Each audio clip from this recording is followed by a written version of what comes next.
Okay, Rich Van Tassel here. Today is Tuesday, March 1st, 2016, your weekly NBA report. Starting as we always do in the Eastern Conference, the Cleveland Cavaliers still on top. They were riding a two-game losing streak. They were able to break it last night over the Indiana Pacers. They had to rally to get it. Only won by 4 points. There was some talk about Josh Smith calling out the team's lack of effort when LeBron James didn't play the night before. They were playing a Wizards team that I think is surging. We'll talk about the Wizards in a little bit. Obviously, without LeBron James, there's going to be a little bit of a letdown.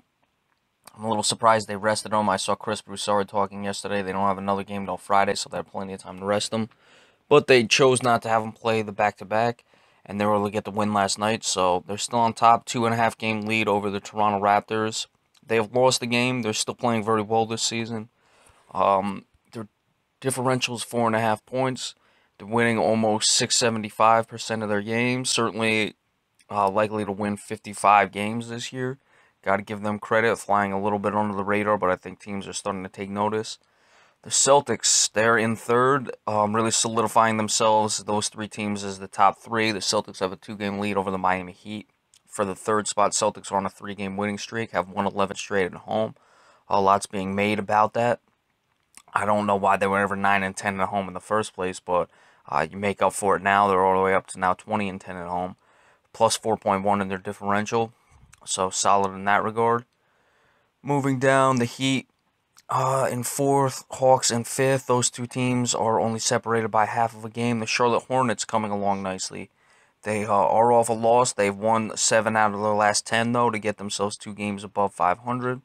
Moving along, they are in the plus in their differential, so that's good, but they were off to a good start. They sputtered a little bit. Now they've come back along. You get to the bottom of the playoff picture. In the East, you have the Chicago Bulls at 30 and 28 and the Indiana Pacers at 31 and 29. Teams on a 2 and 3 game losing streaks, respectively. And then you look at the teams in ninth and 10th place. You have the Detroit Pistons, who are on a 4 game winning streak, have gotten themselves above 500 at 31 and 29.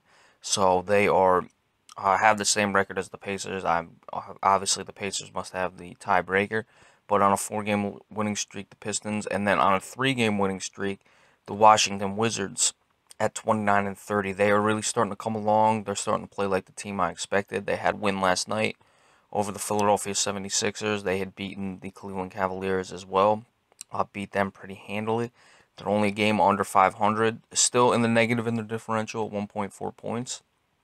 But certainly coming along, and I expect them to take out one of these teams, especially the way Chicago's been suffering through injuries, and Indiana has been Jekyll and Hyde all season.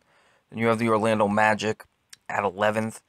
They are 4 games out at 26 and 32, a team that was really overachieving at the first part of the season. Still hanging around there. They probably have a chance. Milwaukee had a win over Houston last night. They are 6 games out.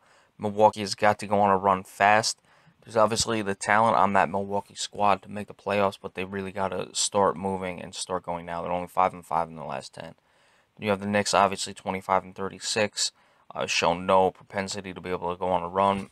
The Brooklyn Nets, and then the Philadelphia 76ers, obviously the last two teams.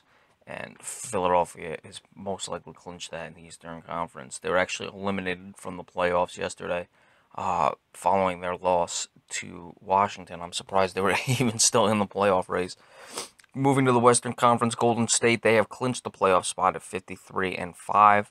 They've won 5 straight, 9 out of the last 10. They had that nice win over the Oklahoma City Thunder on Saturday. Steph Curry was just making shots from anywhere on the court.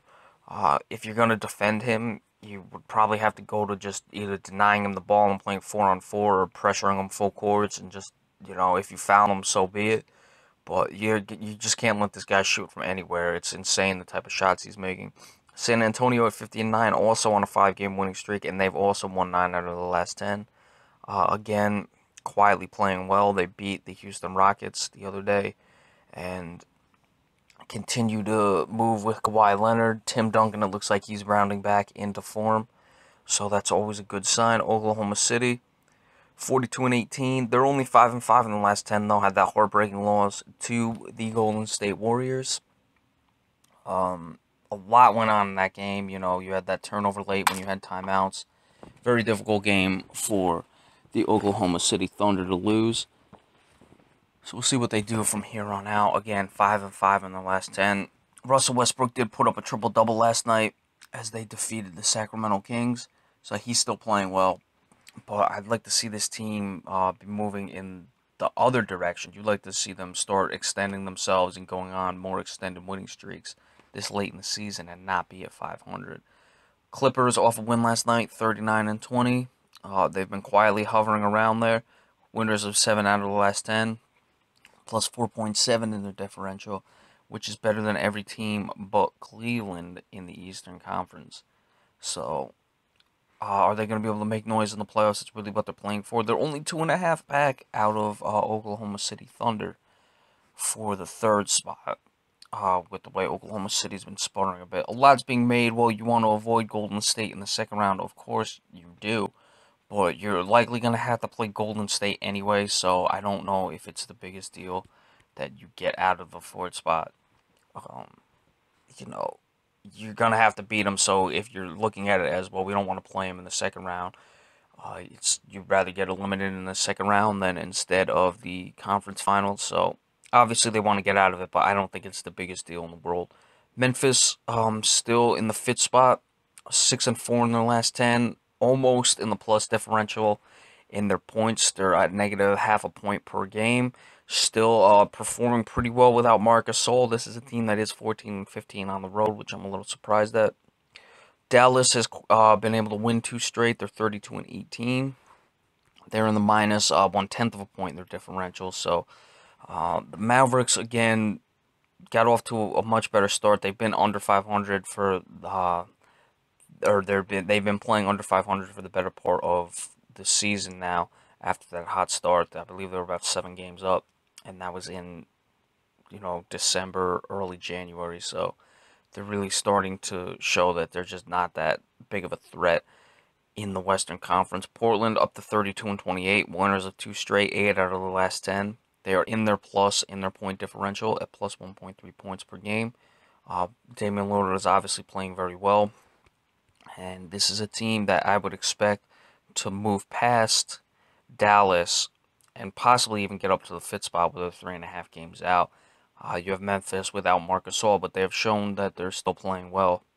And then Houston, 29-31. Again, they just cannot get any traction. They were embarrassed last night against the Milwaukee Bucks, gave up 128 points, and this team simply just does not have it.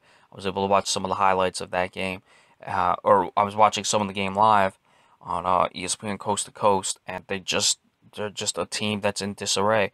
And it's stunning to me that it happened considering where they were last year. A 56-win team, MVP candidate in James Harden, and they just completely fallen off the rails this year. Could still very easily make the playoffs, but do they even want to at this point? Utah, they've lost 3 straight now. They were at 500. They're only a half game out of the final playoff spot. Sacramento also on a 3-game losing streak. It looks like they're still in it, and Houston's obviously not going to run away with that, but it looks like they are falling off. New Orleans, 23-35.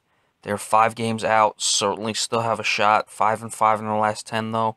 They were not able to get over 25 wins before they got to 35 losses. They're still their winning percentage is still under 40%.